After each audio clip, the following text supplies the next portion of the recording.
সামনের সারিতে উপস্থিত গুণীজন, সম্মানিত ব্যক্তিবর্গ এবং প্রিন্ট এবং ইলেকট্রনিক মিডিয়ার কর্মী সহ সবাইকে আন্তরিক সালাম ও শুভেচ্ছা। সম্মাননা প্রাপ্ত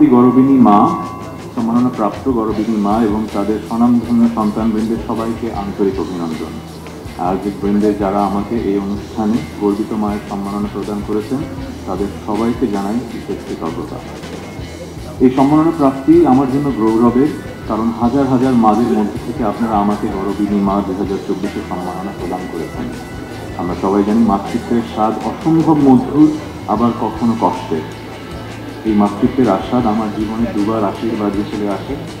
এক সন্তান বিদ্যা বুদ্ধিতে তার অর্জন দিয়ে আমাকে করেছে গর্বিত, আরেক সন্তান শিল্প সংস্কৃতির নক্ষত্র হয়ে আমার জীবন করেছে আলোকিত।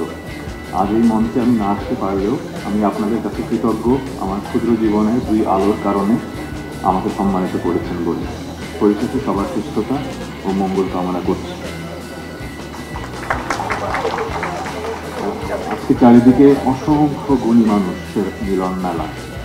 সবাই আমরা স্বক্ষেত্রে সফল এবং সবাই এক বাক্যে আমরা বলবো যে এই সফলতার পেছনে আসলে যে মানুষটা সবচাইতে বেশি গুরুত্বপূর্ণ অবদান রেখেছে সে আমাদের মা।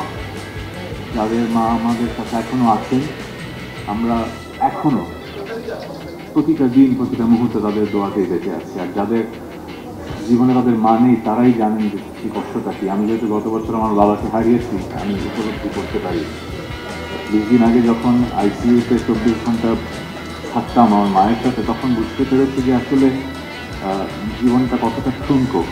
জীবনে অনেক অনেক অধ্যায় আছে, তখন আমরা ব্যাপারটা বুঝতে পারি। কিন্তু যখন বাবা মার এরকম সময় যায় তখন আমরা বুঝতে পারি যে আসলে পৃথিবীতে সব সফলতা, অর্থ, বিত্ত, ক্ষমতা, যশ, খ্যাতি সবই খুবই নগণ্য যখন আপনার মনে হবে যে আপনার জীবনে সবচেয়ে মূল্যবান আপনার বাবা মার ভালোবাসাটা আপনি কি আসলে আশ্বাস নিতে পারছেন কি পারছেন না।